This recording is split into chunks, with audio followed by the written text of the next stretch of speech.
Hey everybody, sit down around the hearth, grab a frosty mug of ale. Welcome to the Lion's Pride Tavern, where we discuss all things Azeroth.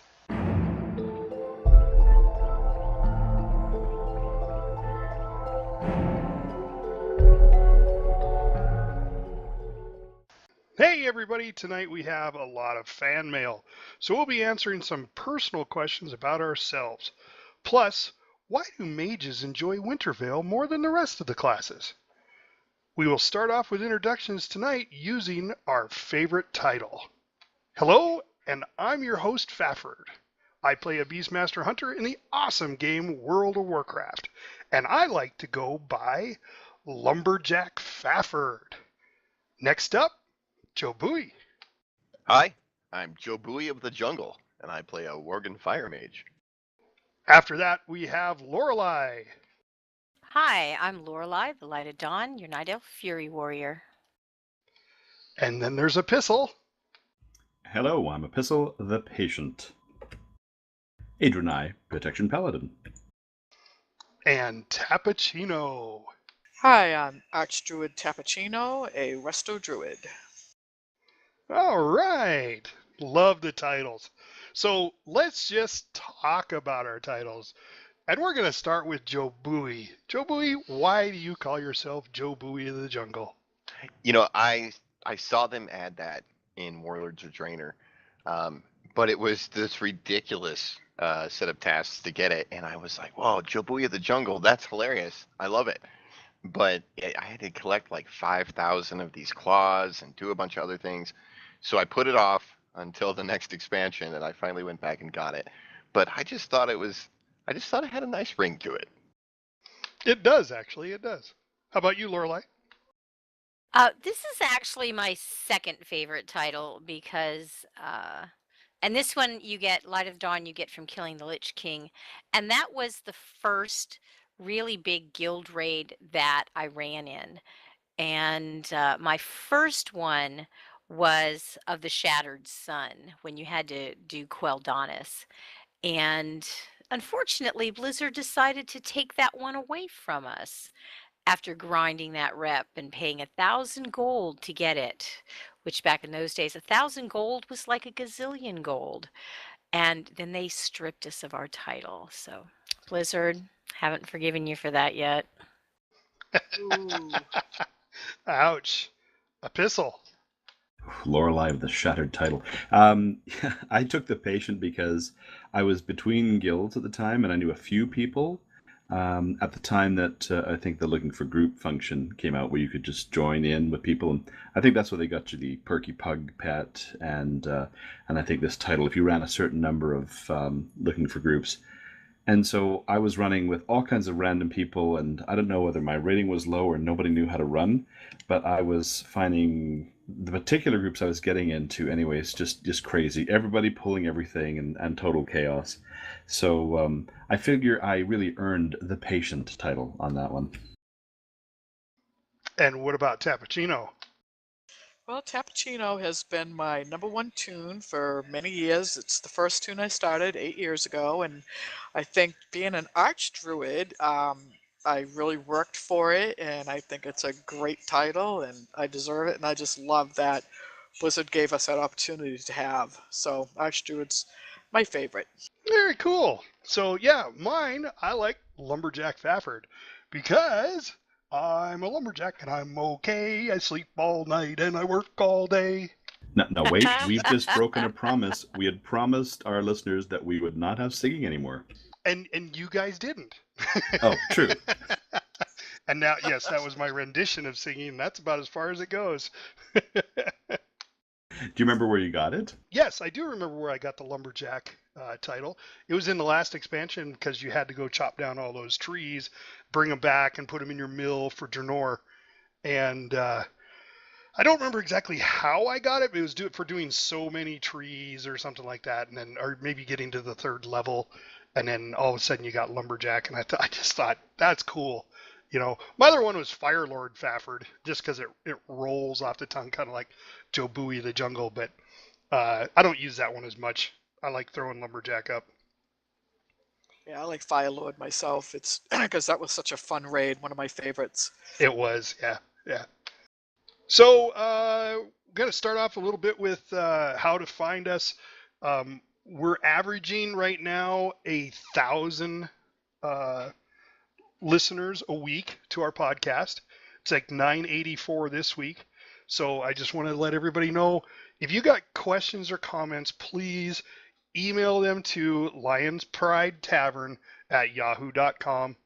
We'll love to put them on the air. If you throw your tune name, a tune is the person you personify. If you throw that name in with it, then we will, actually call your name on air, so other people can see that, hey, you listen to our podcast, and maybe they might run into you out in the world of Warcraft somewhere and say, hey, I remember you asked a question on the Lions Pride Tavern podcast. So you can find us on iTunes, Google Play, Podomatic.com, which is lionspridetavern.podomatic.com. We are also on YouTube, and that's under Captain Adonis's website, but you can search Lions Pride Tavern Podcast, and you'll see our podcast there, and then just go to the page, and you can listen to all. So far, what do we got? 15 episodes out there, so this is number 16, guys. Way to go. Yay. So last week we had 15,000, we had like really close to 16,000, but this week we got 16,932 unique subscribers, so that's awesome. Oh, and we got one more listener in Brazil, so now there's 201 in the US, 29 in Canada, 2 in the UK, 2 in Guyana, still 1 in Australia. You Aussies, you got to get it going. And then 2 in Brazil. That's awesome. Great job, Brazil. Yeah, you doubled them. Doubled the amount of listeners in Brazil. So Joe Bowie and I were talking right before we got together here, and it brought up a huge question. Why is it that the mages are the only ones with Christmas decorations, or I guess they winterveil decorations, in their class halls? Has anybody noticed not having any decorations? First off, Joe Bowie, explain what decorations we have in the mage hall. Well, after searching around in the mage hall after Winterveil started, which I was curious about prior to this happening, as to whether or not we would get decorations like we did in our garrisons in the last expansion, and I found on the balconies it's snowing, and above where we change up our artifact and add new ranks and that sort of thing, podium on the upper floor, it's snowing right above that. We have some Christmas lights in the hallways on the bottom floor that are above where the portals are to the different zones in the Broken Isles. We have a large Christmas tree with some lights on it and a few decorations that is over by Light's Heart on the bottom floor, which is across the way from where the champion mission board is. And then there is also a great big wreath with a red ribbon on it hanging above the hallway leading out from where the champion board is towards the portals. And so we got quite a few decorations actually, but I didn't find any in any of my other tunes. How about Lorelei? Do you have any in the Warriors class hall? Absolutely nothing. Not a light, not a bit of tinsel. It's like the Grinch came in here and stripped the place bare. They're not even having fun and singing and clinking glasses and having fights in the mead hall. Huh? These Vikings, they just don't know how to deal with having a good party. Oh yeah, and I forgot we do have a number of NPCs too. And over in like the training area where the dummies are that are wearing Christmas like Santa hats too, which is pretty cool. How about a pistol? You got any over there in the world of the Paladins? I scoured the hall to try to find anything, and there was nothing. And then on a kind of a whim, I decided to go up above to Light's Hope Chapel, which I would never do otherwise. And I get up there, and just on the outside of Light's Hope Chapel, there's a string with maybe 4 lights and 2 little trees and another bit of garland somewhere further out, which I'm assuming wasn't even added this expansion, but was probably around an expansion or two ago. So nope, no real love for the Pallies either. What about the druids, Tap? You know, you'd think with all the trees that we have and all of the space, there would be at least a little pine tree with some decorations on it, but nope, not a thing. I don't know if because Druidism is its own religion or power, but no holiday festivities here in the Order Hall for the Druids. I also checked Demon Hunter and Priest, some of the other tunes I have, and I didn't see any on those as well. Well, I guess, and I've scoured the Hunter's Hall, and there's absolutely nothing. I mean, there isn't even a drop of snow anywhere near there that, you'd even think Christmas is around. But I'm hoping that, because class halls are new, this expansion, that maybe they just started with the mages and went, yeah, let's give them some Christmas, and then we'll move on to the others during the week, because it's not quite here yet. But I was actually surprised. I thought when I found decorations in the Mage Hall that I was going to find decorations in other class halls too, and was pretty surprised not to find anything. yeah, doesn't sound like the Blizzard loves anybody but the mages. Well, thank goodness we still have our garrisons, because I can go look at Christmas. Well, and that's one thing Joe Bowie even did. He's like, I wonder if it's connected to the garrisons. Let me go change it to Halloween. And he changed it, and then he turned it off, came back. I mean, he was zipping back and forth, and nope, didn't have anything to do with it. It's just the mages that have Christmas. Unreal. I wouldn't think they would do that. All right. Well, how did our raid go this weekend? I did get in on both days, partially on the second day, but then I had to take off. So, Joe Bowie, you want to give us a rundown? Well, on the first night, we took down Nelthendra, the big dragon, the first boss of heroic Emerald Nightmare, and we moved on to Ursoc, and we took down Ursoc for the first time this week, which was pretty exciting stuff. 1, 2, 3, huzzah! 1, 2, 3, huzzah! Huzzah! Huzzah! Hello. Huzzah! So yeah, and That then was pathetic. well, we tried, Well, I Our still best have to effort. wait because of my mic. I Well- have to wait for everyone else to stop. We got it all in there. We just did it individually. That was pretty cool, though. So we and then we moved on to on the second night we went over to the Trial of Valor, and we got Odin down, which was great.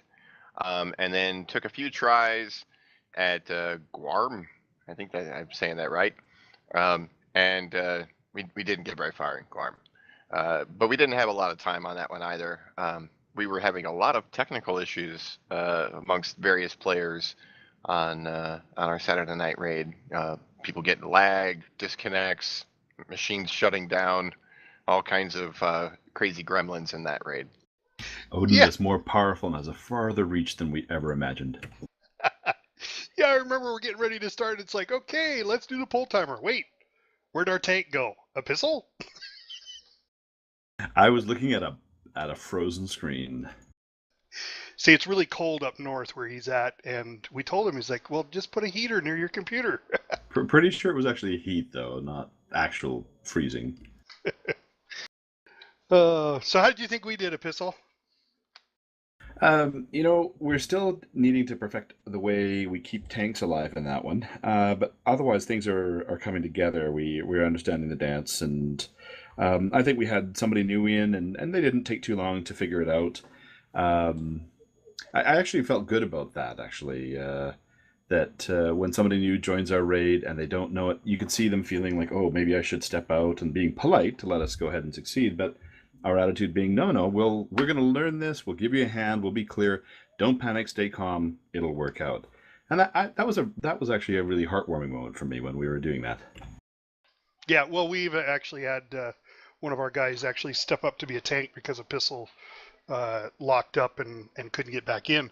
So we decided to do a poll.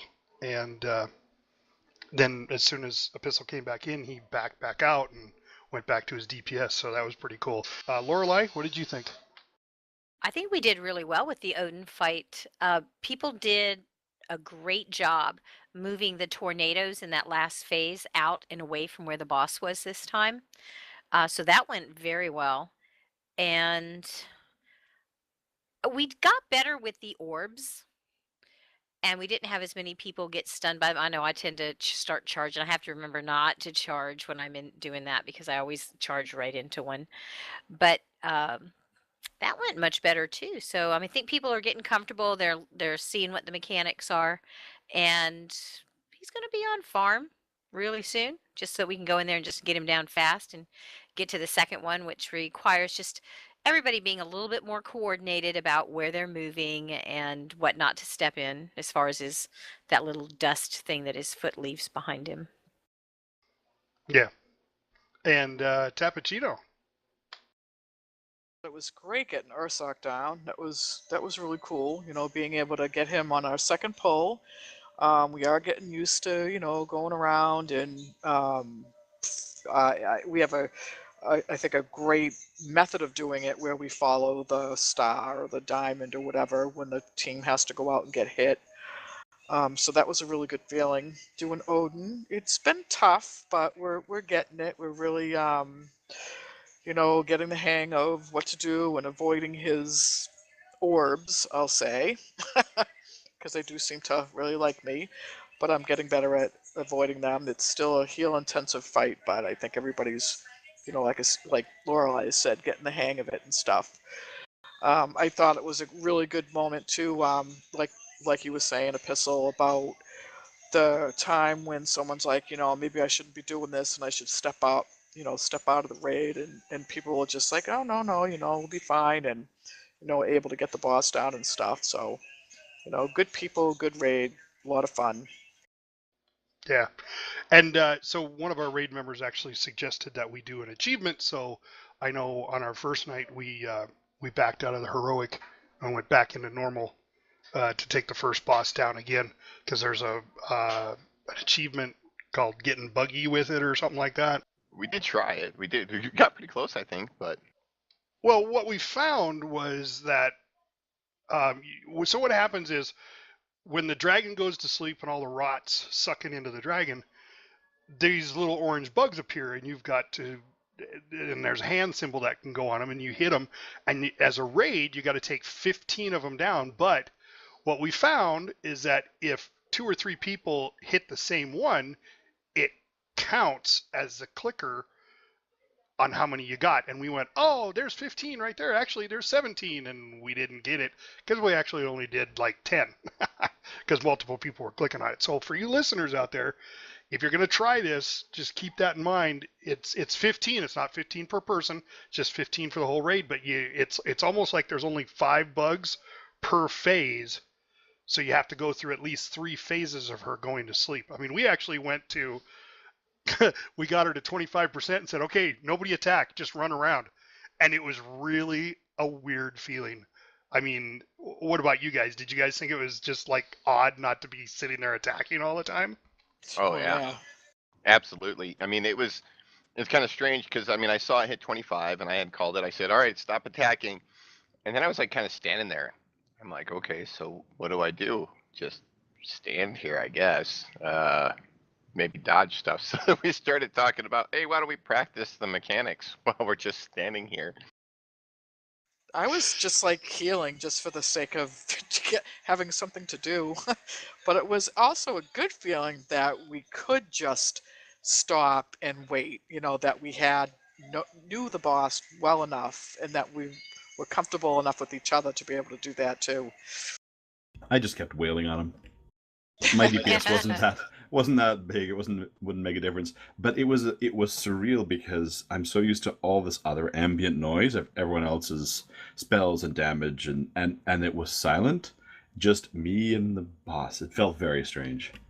How about Lorelei? What did you do while we paused? I was running around trying to find the bugs, and in my head, I thought we were looking for lightning bugs.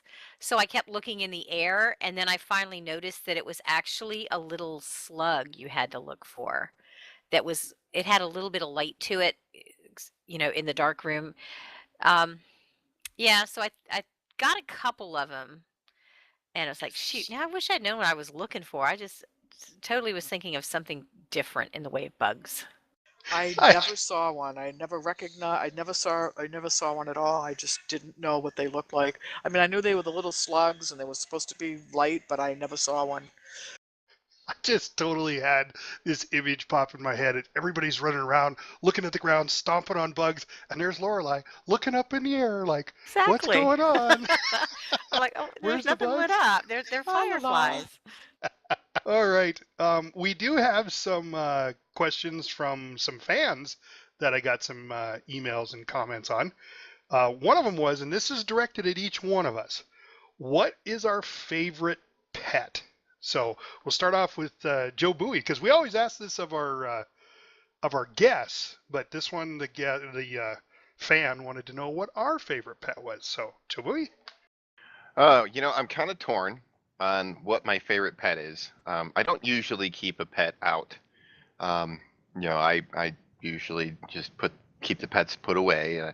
But as far as like in general, what my favorite pet would be, it depends on what spec I'm in. Because in general, my favorite one is the Clockwork Gnome, and he looks a lot like Jeeves.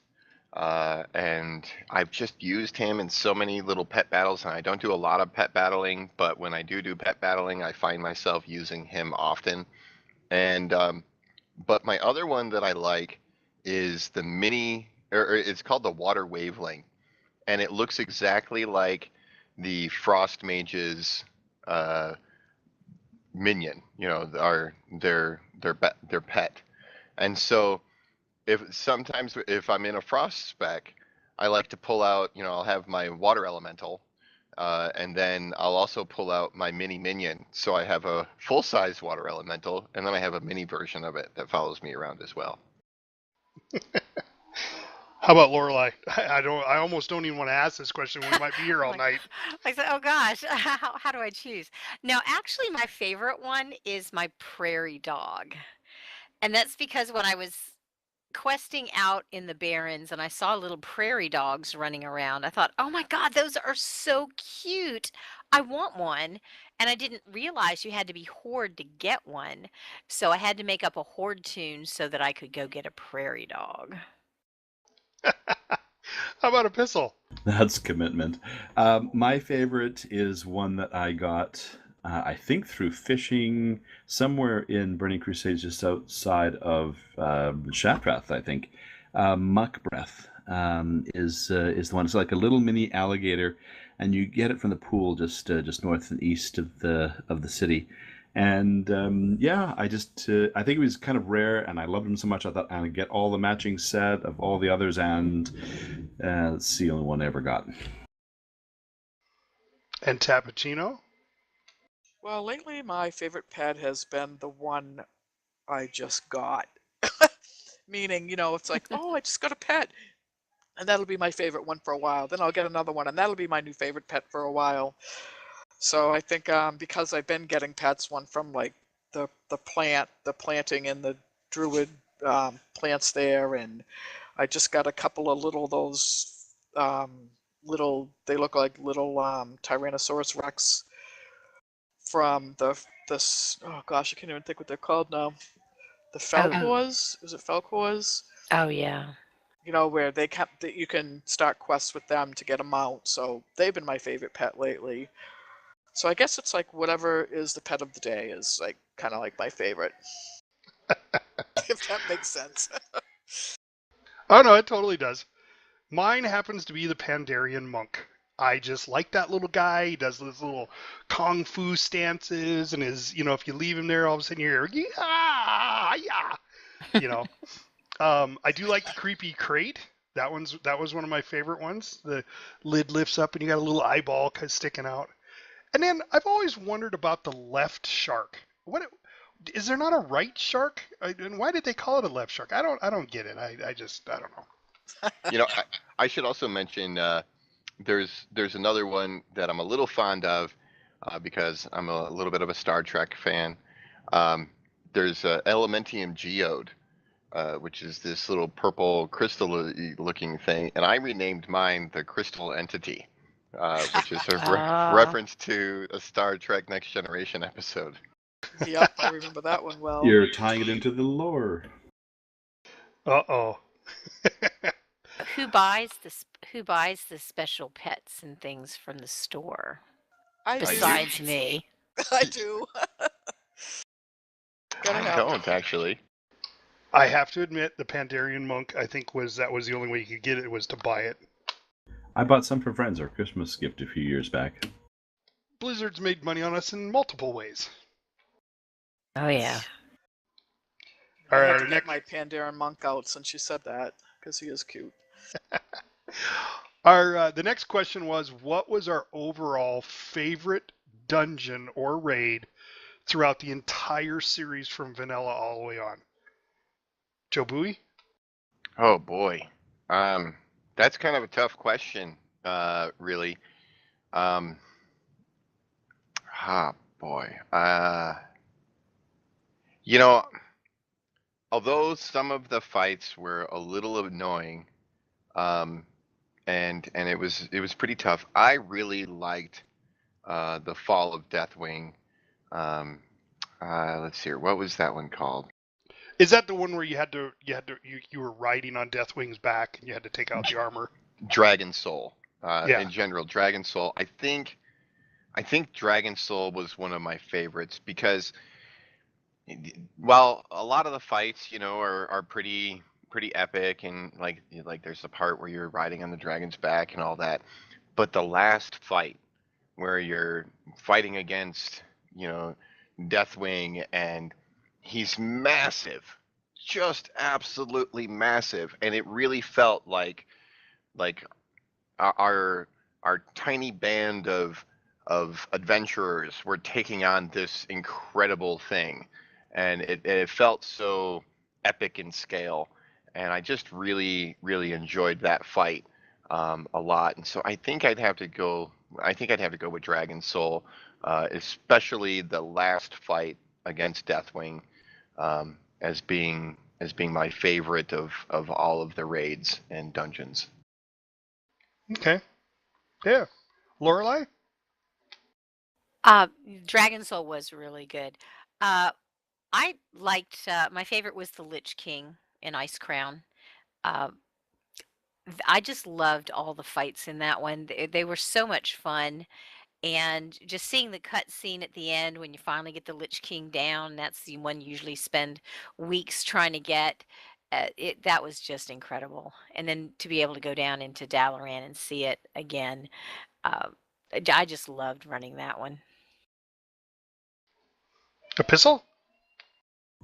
Oldie but goodie, I am a huge fan of Karazhan, and I was so glad that they re-released it, even though it's kind of painful to work our way through. It brings back a lot of really fond memories of the people I used to run with and things we used to do in there. And it's almost like you have associations with a place. So as I'm running through, I'm kind of like, oh, I remember that's where so and so did some wacky thing, and pulled all the mobs and wiped us, or something like that. You have this kind of happy memories of wiping over and over and over in Kara.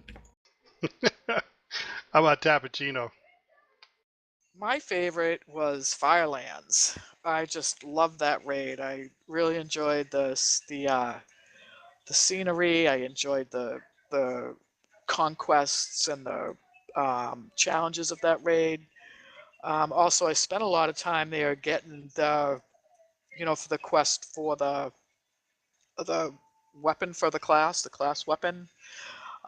So it was just a really lot of fun. We had spent a lot of time in there. It was just so much fun, and being able to take down Ragnaros, at the end there, and seeing him coming out of the lava and just being so huge and getting him down was just so very exciting. I just really love that place, and I still go back there time to time just to have some fun. Yeah, cool. So I have to admit that my ultimate favorite, I have two of them, is the Dead Mines and the Stockades. And there's a reason behind that. And it kind of leads into a question that was asked. I liked those two because I played my very first toon was my mage. It's a human female. And I really got into, when I started this, it was like, I think it was almost like 2 months after the game came out. I finally bought it and sat down and started this up. And I really got into the lore right at the beginning. Read every quest line, knew where everything was at, followed the whole thing.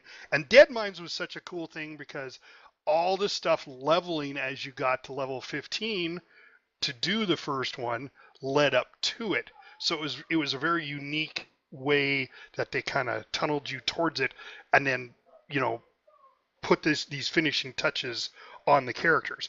And then when the next big patch came out, because you killed the big boss at the end, all of a sudden you got to go back into it again, and it was the daughter of the guy that you went in and slayed. So it was like she was the pirate person now. It was just, I really enjoyed Dead Mines. And then of course the stockade was right in Stormwind. You couldn't get any easier than, well, let's go do a dungeon. Yeah, let's go do a raid. Let's go do the stockade. Or a dungeon actually. And sometimes it was really tough to find people to do the stockade, but it was a really cool, tough fight on some of the bosses. So that was mine. So that leading up to our next question, what was the first character you ever rolled for the game? Joe Bowie? It was actually a fire mage, although he was a gnome originally.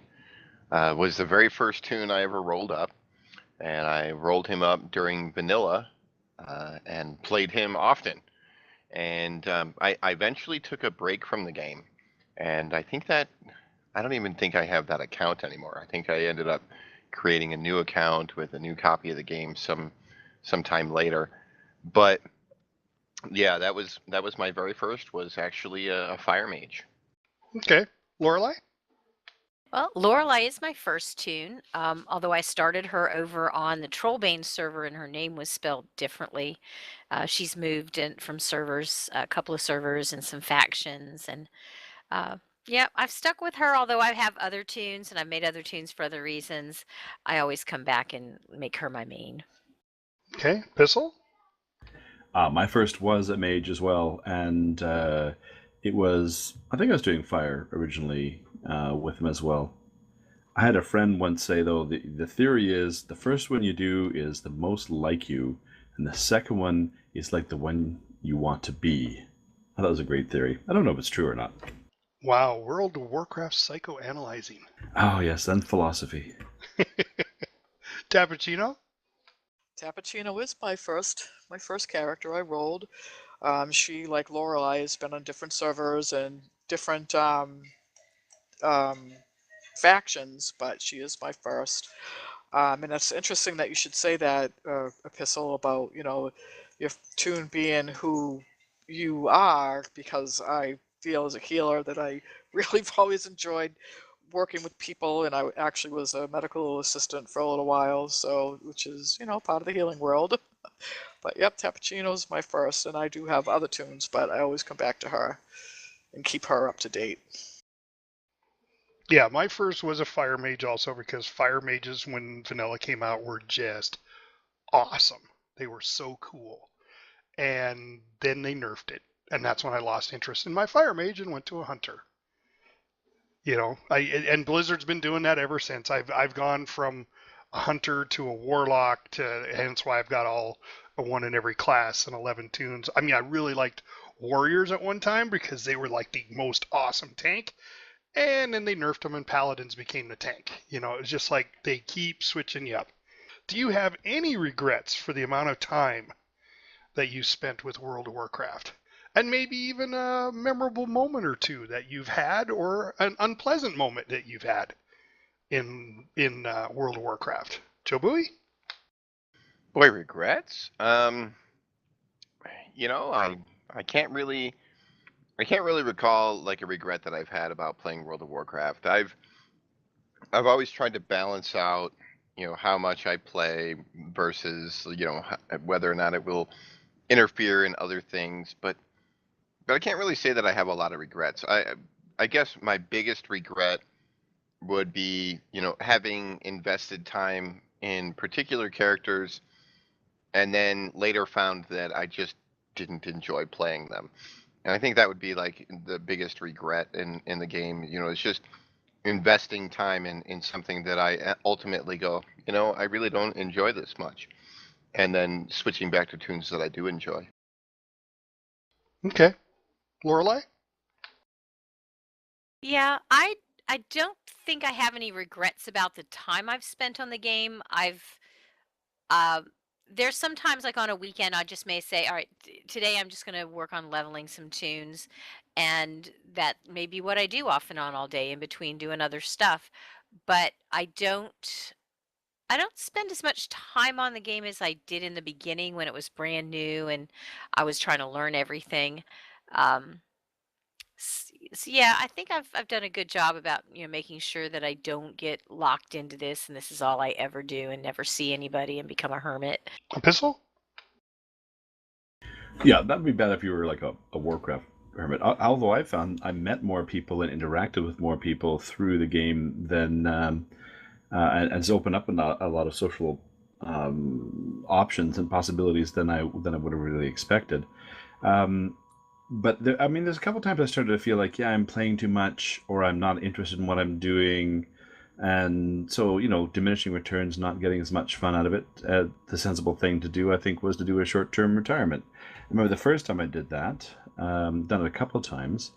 That my feeling was not, I'm quitting the game and rage quitting and deleting tunes or anything drastic like that. Just thought, okay, this isn't doing for me what it was, so I'm going to go and do something else and have some fun and just let people know I'm not going to be around for a while. And if I come back, I come back, and if I don't, I don't. And that seemed like a pretty relaxed way to do it. So when I showed up again, people just waved, said hi, and we carried on playing where we had before. So I think if I'd kept playing, I would have started to regret it.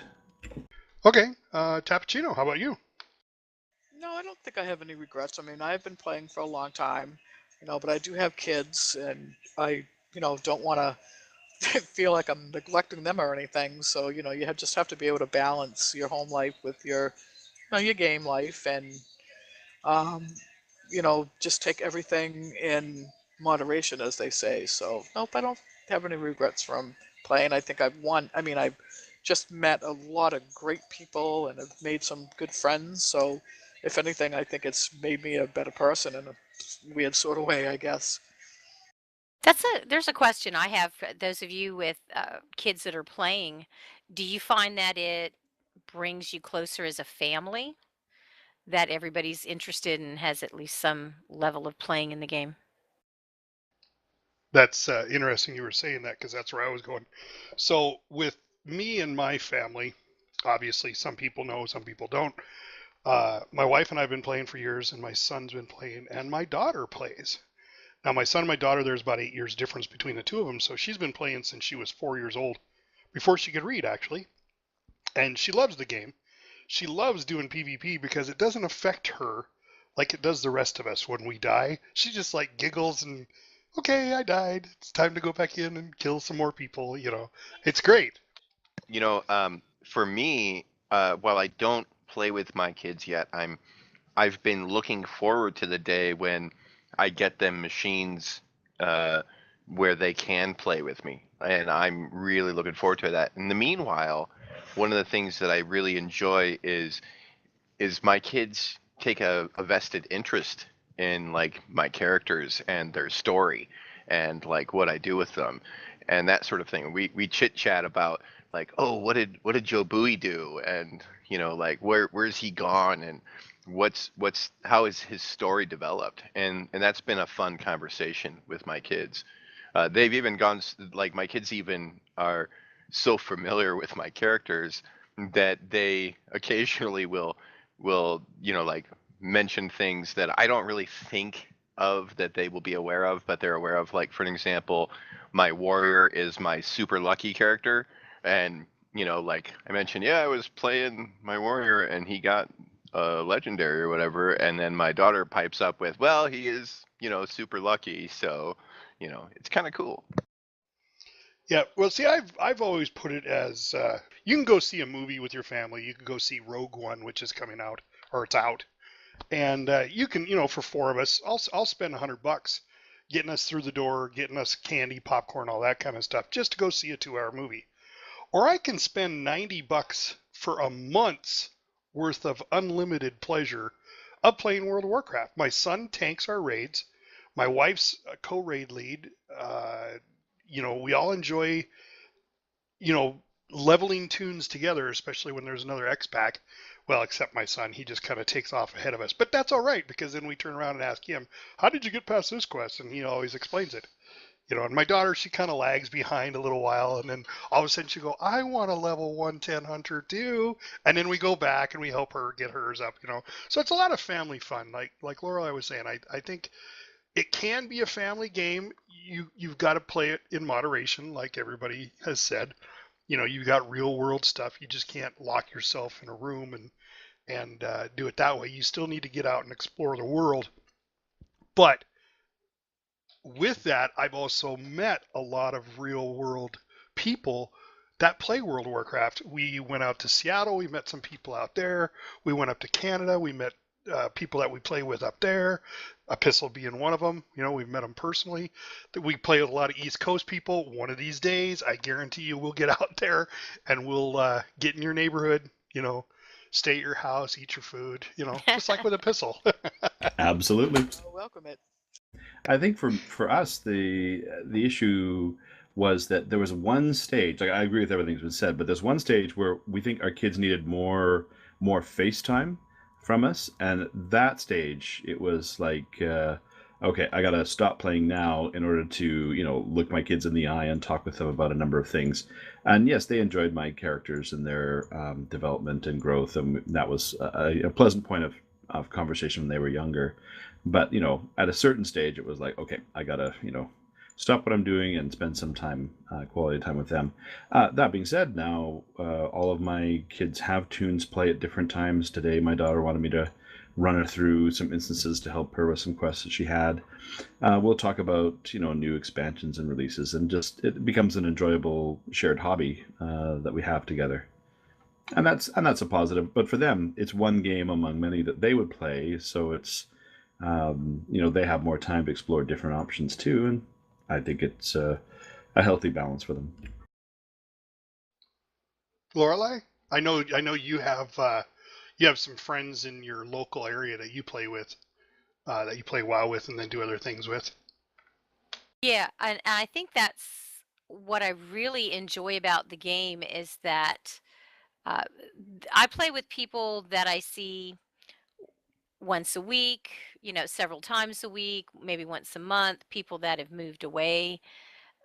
And you do get to meet a lot of people that you wouldn't get to meet. Like I've met all of you, and it's it's such a neat game that it's not just for, teens or 20 somethings. And most of the people that I've met or know are adults playing this game. And I think that's what's unique about this is that so many people can get together. And actually my second tune that I created was my No Mage, and I did that one just to help a friend get through it and learn the game. And I was just going to delete her when he got knowledgeable about where to go and what to do. And then she just kind of stuck around because I like little pink haired gnomes. Um, and I like that this game brings people together. Yeah, I agree with that. I mean, that's huge. I agree with the fact that it's not like a lot of these games out there, which is just all kids. I say this to my son all the time.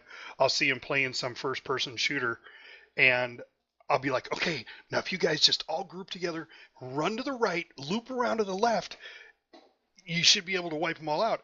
And it goes 3, 2, 1, and they go, and everybody splits and goes in different directions. It's like, what the heck is going on?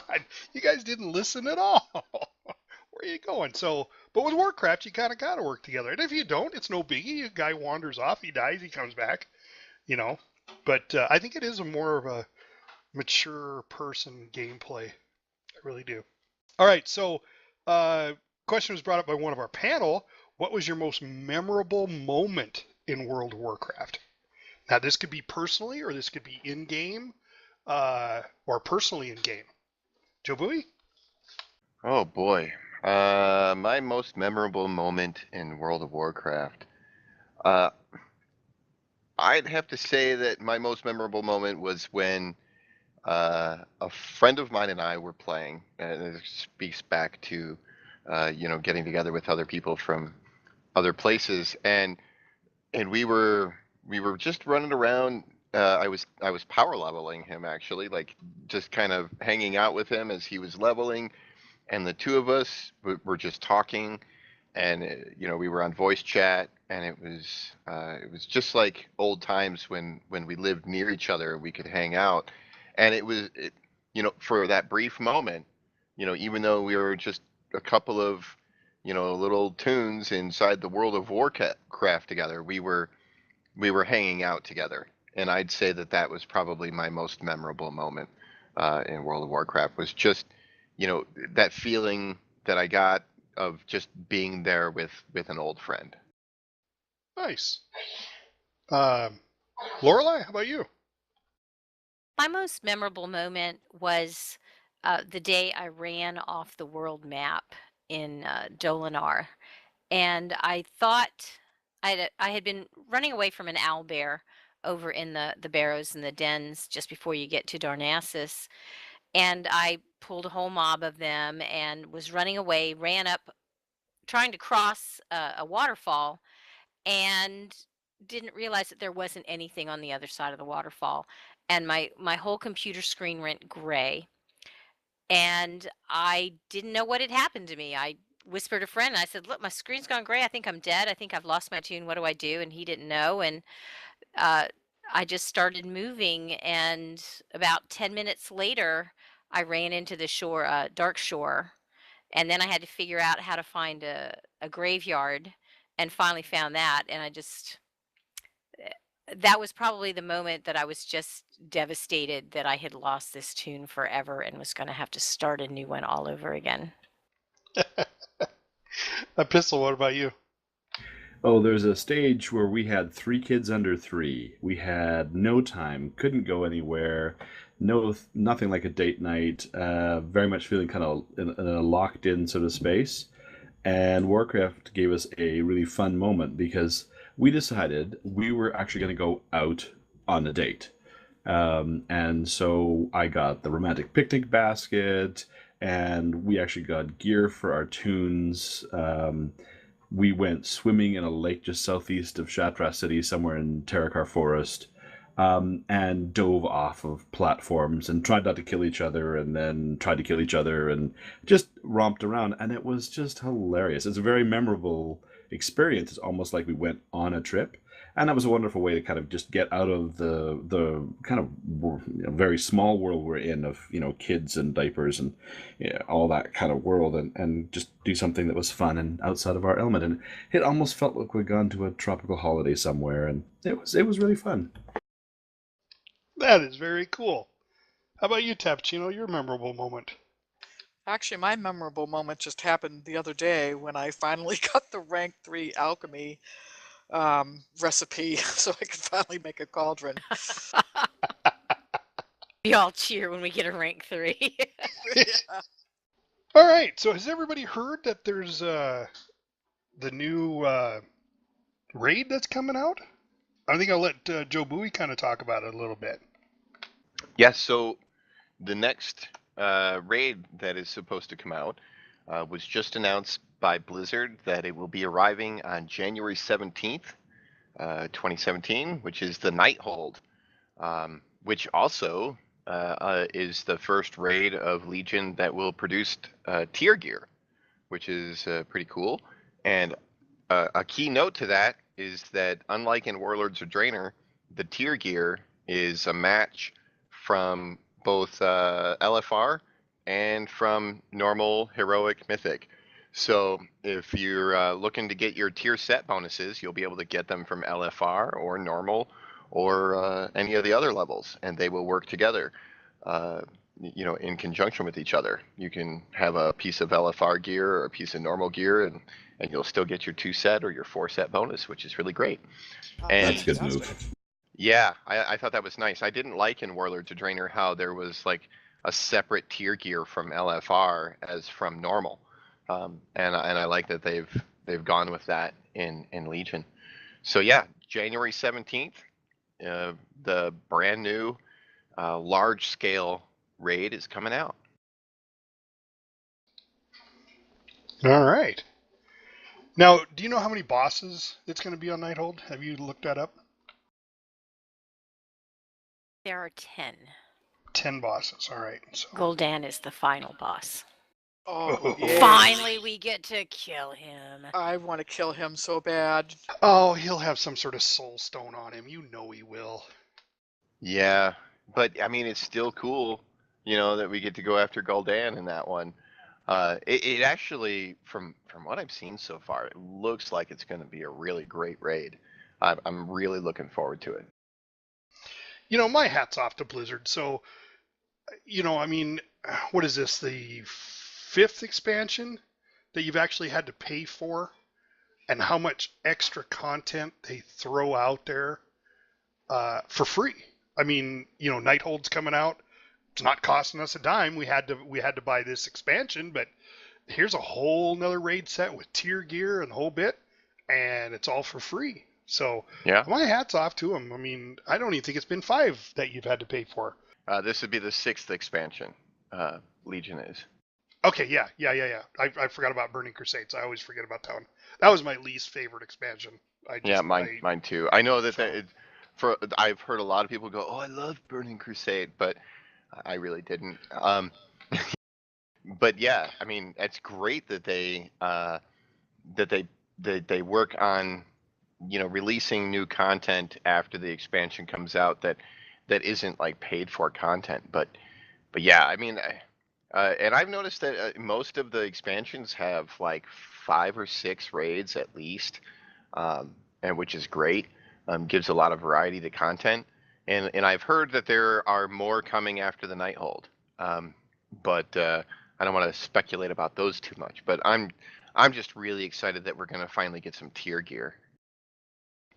So let's talk a little bit about you talked about one podcast. There were quests leading up to the Nighthold. That now what do they do? Do they actually kind of go towards the storyline, or is it something you have to do prior to going into Nighthold? Well, I don't think it's like a requirement that you complete these quests before you get to do the Nighthold. I don't think it's like an attunement kind of thing, like unlocking Karazhan or unlocking the Archway and Court of Stars and Suramar. I think it's just going to be a new raid that unlocks when it comes out. But there has been a quest line that Blizzard has been releasing parts of the quest line leading up to the Nighthold every week for the past, I don't know how many weeks, 6, maybe 7 weeks or so, where you go to Suramar and you do these few quests. Usually it's about 4 or 5 or so quests, and the rewards are great, and the story is really great, and it's kind of giving a really good introduction to the Nighthold raid, which honestly is kind of it seems like a new tack from Blizzard, where they're giving us this grand introduction through questing to some raid that's coming up. I mean, in the past, all the raids and stuff have been connected to the dungeons that we've had and the storyline, the overall arcing storyline of the expansion.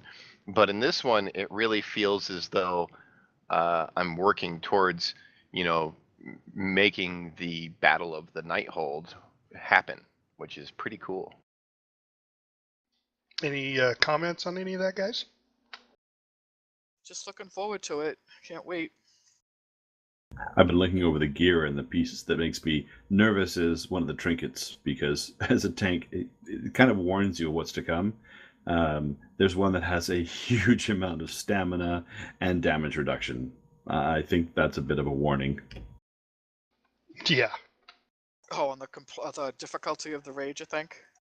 Yep, tanks are going to get hit it hit hard.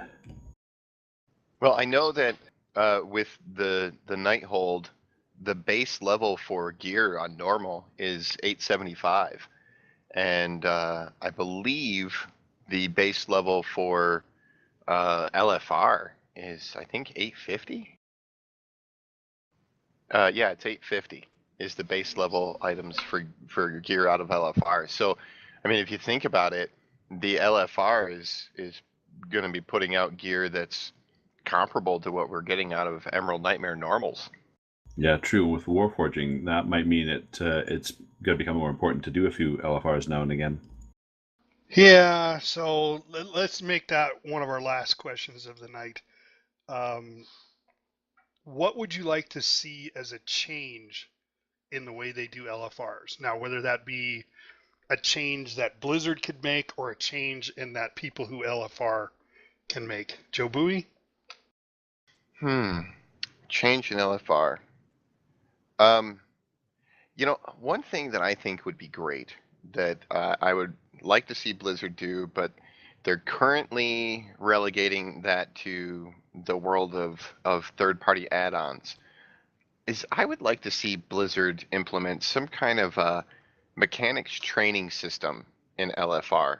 Something that makes the mechanics get explained more easily, or that makes it more obvious to the players coming in there, along the lines of what you get out of DBM, but you know, specifically created by Blizzard in order to help train players as they go through LFR better, so that they're more equipped and ready to go when they hit normals, heroics, and that sort of thing. I would say at least normals, so that, you know, like if somebody's thinking about getting into raiding on normal, they could go run the LFRs, and the LFRs, actually doing the LFRs, will give you a clear explanation of how the mechanics are going to work when you go to do normal. I mean, put stuff on the ground, put up notifications on the screen, you know, explanations of things, put up timers, whatever.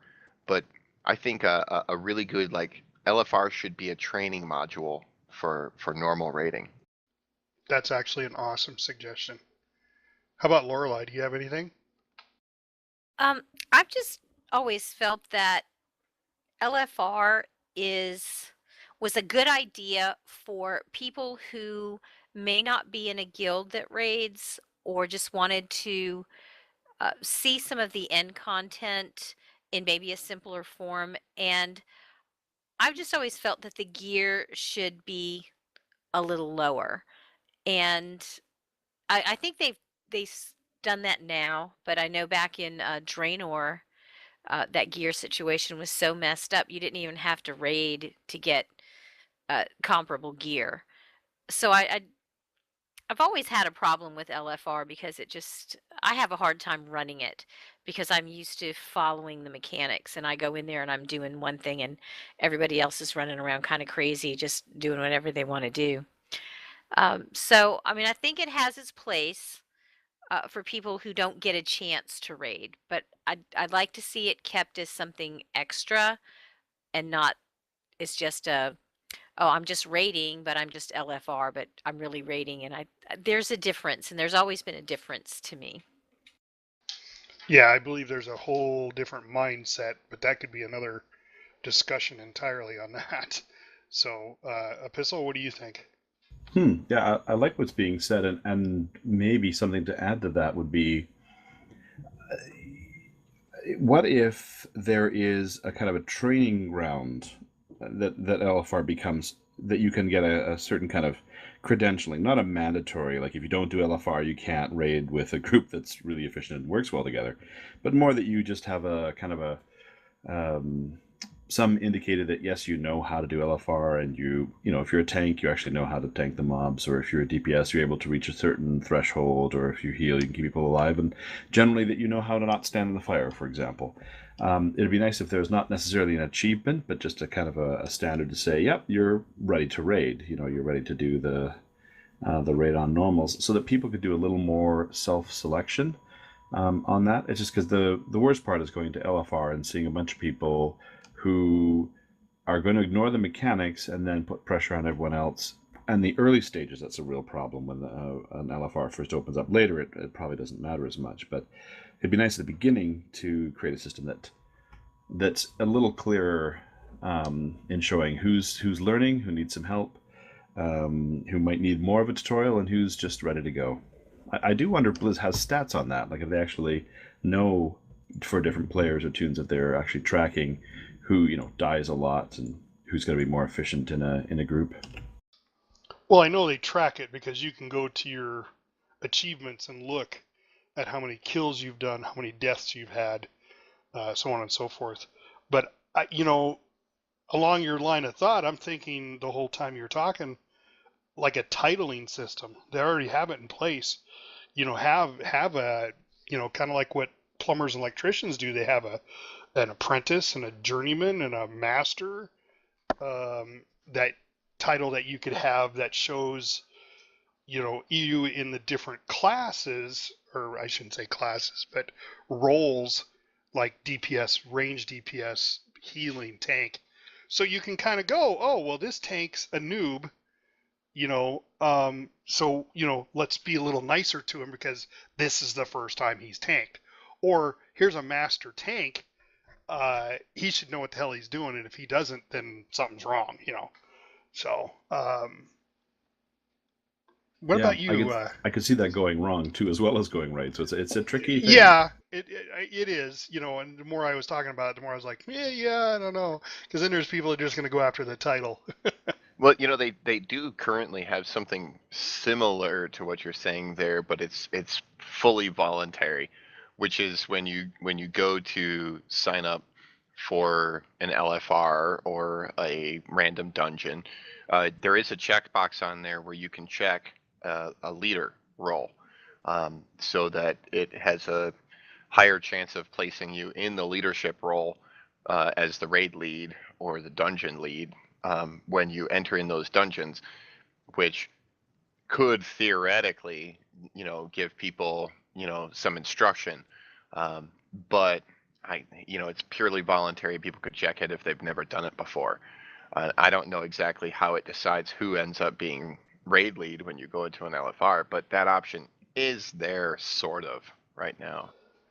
Yeah, and that's typically the only person that can, do certain things for the raid, like place markers and stuff like that. I think that was more of a way of putting one person in charge of all that versus letting, because when I come into our raid, I know everybody, I trust everybody. I automatically give everybody assist in our raid. So, that way, if somebody's like, if this marker was like 3 feet over, it's like, yeah, go ahead and move it. If you think that's going to help you, I don't have a problem with that. But, or marking bosses, or marking the ads that come up. Anybody can do it in our raids. In LFR, yeah, I could see that being a cluster, But I think that's why that leader was actually created. Is there was I don't know how they determine who it is either, but I know it's there mainly just to keep control. But I don't think it's utilized as well as it should be.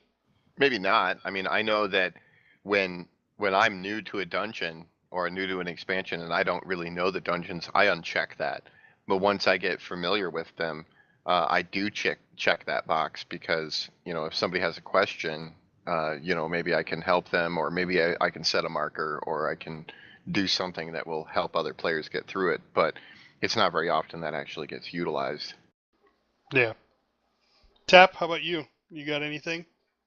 Well, truthfully, I haven't. I used to LFR all the time, but truthfully, in this expansion, I think I went in once, and it was just such a cluster that I'm like, I raid on Friday and Saturday nights with decent people. I don't need this crap. I just think, it's just people go in and the attitude of a lot of people is, hey, come on, this expansion's been out 2 days. How come you don't know this fight?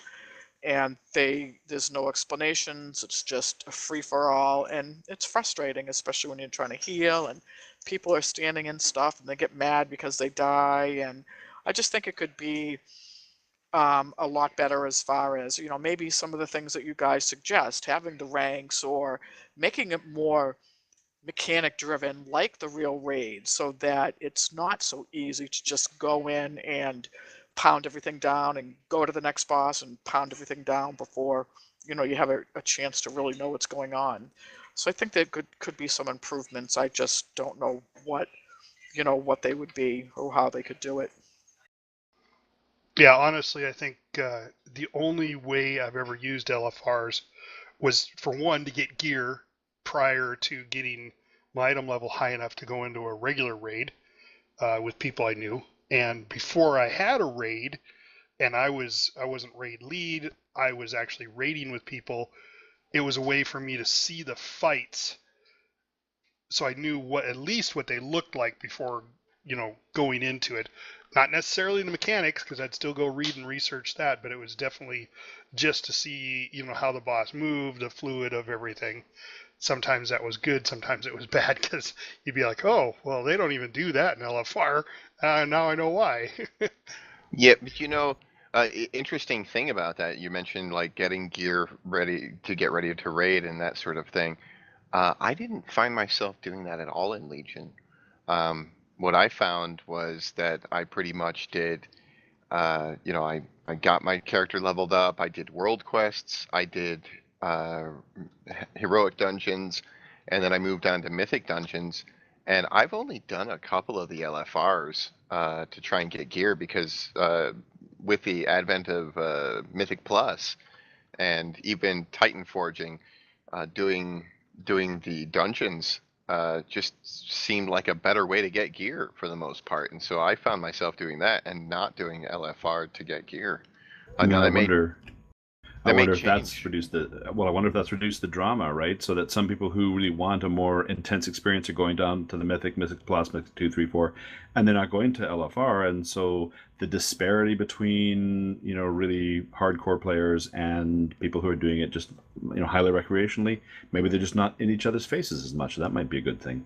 That's possible. I do know that when Nighthold comes out, I do plan on going to do the LFRs, simply because I know we'll be working on progression and all that, but I would like to get my 4-set bonus, as quickly as I can get it. And so I plan on doing the LFRs every single week until I get my 4-set bonus at the very least. Yeah, that does give you incentive for sure. I think that's the only reason I've ever ran an LFR, is to get that tier gear prior to going into a raid. But I think you hit the nail on the head there. That it is a stepping stone per se. I haven't used it at all in this expansion. I have not been on one LFR. My wife's been on a couple, but I think that was more out of boredom than doing anything else. But when I found out there was no tier gear, it was like, well, what's the point of doing the raids? I can get just as good as gear running around doing world quests, like you said, or some of the quest bonus stuff was actually pretty good. Yeah, I did a So couple to complete a quest, and oddly, I literally think I've done 2 LFRs this whole expansion, both of them to complete a quest, and in one of them I ended up getting a legendary, which was odd. I wasn't expecting that at all, but I just don't feel inclined. In the past, I've also used legendary or used LFR for, like I said, completing a quest, when there's been one of those things where we have to collect X number of whatever it is. And I've used LFR to go gather together those rune stones or those whatever it is that you've got to get. But not so much in this expansion. yep. All right, guys, we have obtained our time frame. So thanks everybody for coming. Listeners, please keep those comments coming. Those are fantastic. We really like to see them. And, leave your name. Like I said, leave your tune name and we'll mention it on the air. That way, maybe someday you can be famous too. Thanks, everybody. Thank you, Thanks. everyone. Thank Merry you. Happy Christmas. Feast of Have a great week. Winterveil. Happy holidays. Yes, have a fun holiday. Thank you. If you like this podcast, throw us a like and subscribe to our channel. And please, leave comments or questions below. Maybe we'll answer them on the air next podcast.